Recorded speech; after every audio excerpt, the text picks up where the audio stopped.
السلام علیکم دوستوں، واقعہ بتانے سے قبل ضروری ہے کہ آپ کو عزا نامی دیوی کے متعلق کچھ معلومات فراہم کر دی جائیں۔ عزا قبل از اسلام قدیم عرب کے مذہب میں 3 سردار دیویوں میں سے ایک تھی۔ باقی 2 دیویوں کے نام لات اور منات تھے۔ مکہ اور طائف کے درمیانی راستے میں ایک وادی نخلا کے نام سے موجود تھی۔ عزا کا مندر اسی جگہ پر واقع تھا۔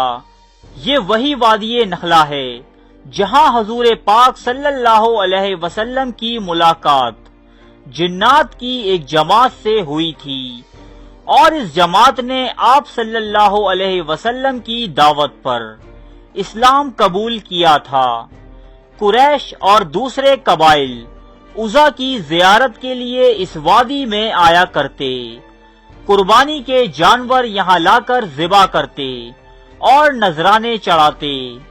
تمام دوسرے بتوں سے زیادہ اس کی عزت و تکریم کی جاتی، اگرچہ ان بتوں کے مندر عرب میں مخصوص مقامات پر موجود تھے، لیکن دور جاہلیت میں انہی ناموں کے بت خانہ کعبہ میں بھی رکھے ہوئے تھے، اور دوسرے بتوں کے ساتھ ان کی وہاں بھی پوجا پاٹ کی جاتی۔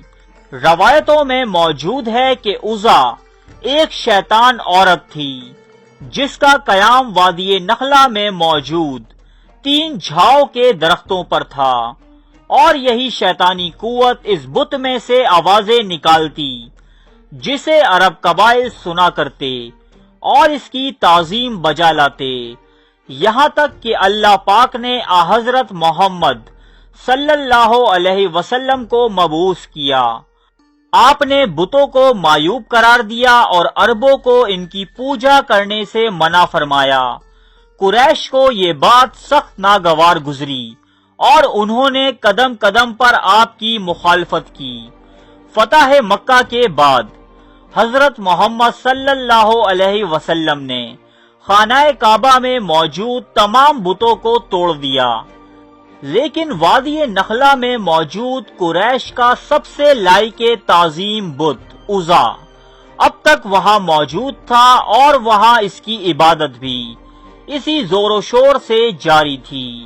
چنانچہ عزا کے بت کو توڑنے کی غرض سے آپ صلی اللہ علیہ وسلم نے حضرت خالد بن ولید رضی اللہ تعالی عنہ کو منتخب فرمایا اور 30 سواروں کے ہمراہ آپ کو وادی نخلا کی طرف روانہ کیا۔ دوستوں، یہ وہی خالد بن ولید ہیں کہ جنہیں اسلام کا سب سے بڑا سپہ سالار تسلیم کیا جاتا ہے۔ حضرت خالد بن ولید رضی اللہ تعالی عنہ نے 125 کے قریب جنگوں میں حصہ لیا، اور آپ نے کسی ایک میں بھی شکست کا سامنا نہ کیا۔ یہ خالد بن ولید ہی تھے کہ جنہوں نے کیسر و کسرا کی عظیم سلطنتوں کو زیر کر کے مدینے کی ایک چھوٹی سی ریاست کو ایک عالمی طاقت میں تبدیل کر دیا تھا۔ حضرت خالد بن ولید کو اسلامی تاریخ ہی نہیں بلکہ بین الاقوامی تاریخ میں بھی صفِ اول کے سالاروں میں شمار کیا جاتا ہے۔ حضرت محمد صلی اللہ علیہ وسلم نے جنگ موطا میں ان کی بے مثال بہادری پر حضرت خالد بن ولید کو سیف اللہ یعنی اللہ کی تلوار کا خطاب دیا۔ لیکن دوستوں، اس مرتبہ خالد بن ولید کا مقابلہ کیسر و کسرا کی عظیم فوجوں یا عرب کے جنگجو باغیوں سے نہیں، بلکہ ایک ایسی شیطانی قوت سے تھا کہ جس کی حقیقت اللہ اور اس کے رسول ہی بہتر جانتے تھے کہ وہ در حقیقت کیا تھی۔ فتح مکہ کے کچھ روز بعد یعنی 25 رمضان کے دن حضرت محمد صلی اللہ علیہ وسلم نے خالد بن ولید رضی اللہ تعالی عنہ کو بلا کر یہ حکم دیا کہ بطن نخلا کے درختوں کی طرف جاؤ، تمہیں وہاں 3 جھاؤ کے درخت ملیں گے، تم وہاں جا کر پہلے درخت کو کاٹ دینا۔ دوستوں، جھاؤ ایک خضرو اگنے والا پودا ہے جسے انگلش میں ٹیمرکس کہا جاتا ہے۔ چنانچہ حضرت خالد بن ولید آپ صلی اللہ علیہ وسلم کے حکم پر وادی نخلا کی جانب روانہ ہوئے اور وہاں موجود پہلے جھاؤ کے درخت کو کاٹ ڈالا۔ یہ عمل انجام دینے کے بعد جب آپ واپس آئے تو حضور علیہ الصلوۃ والسلام نے آپ سے پوچھا کہ کیا تجھے وہاں کچھ دکھائی دیا تھا؟ حضرت خالد بن ولید نے عرض کیا، نہیں، کچھ بھی نہیں۔ اس پر آپ صلی اللہ علیہ وسلم نے فرمایا کہ واپس جاؤ اور دوسرے درخت کو بھی کاٹ دو۔ سو خالد بن ولید اسے کاٹ کر پھر سے نبی اکرم صلی اللہ علیہ وسلم کی خدمت میں حاضر ہوئے۔ آپ صلی اللہ علیہ وسلم نے پھر سے وہی سوال کیا کہ کیا تم نے کچھ دیکھا؟ حضرت خالد بن ولید نے عرض کیا، نہیں، کچھ بھی نہیں۔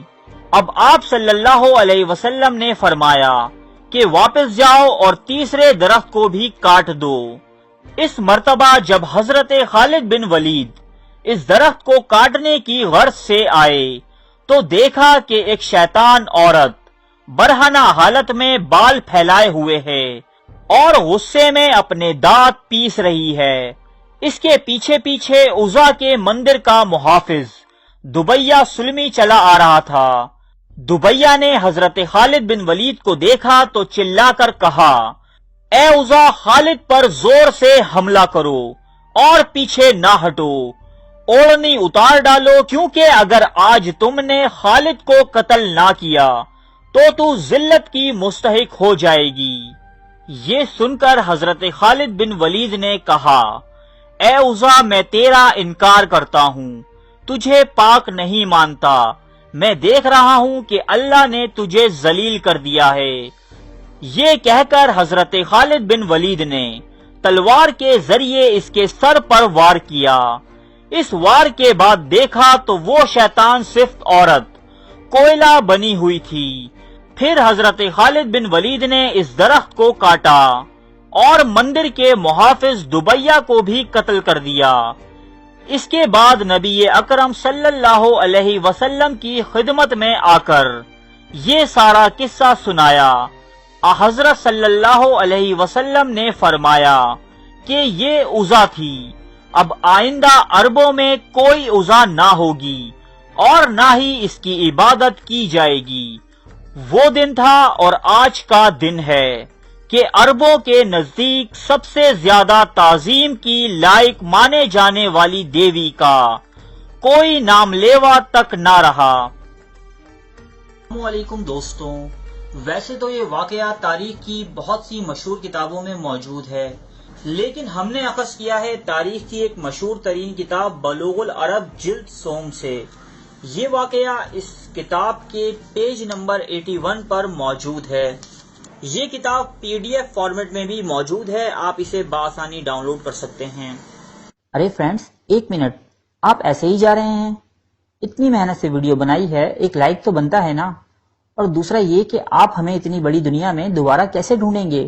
تو اس کا حل یہ ہے کہ آپ ہمارے چینل کو سبسکرائب کر لیجئے اور اس بیل کے آئیکن کو کلک کر دیجئے۔ اس طرح ہمارے آنے والی تمام ویڈیوز آپ تک پہنچتی رہیں گی۔ ارے ڈریے مت، یہ بالکل فری ہے۔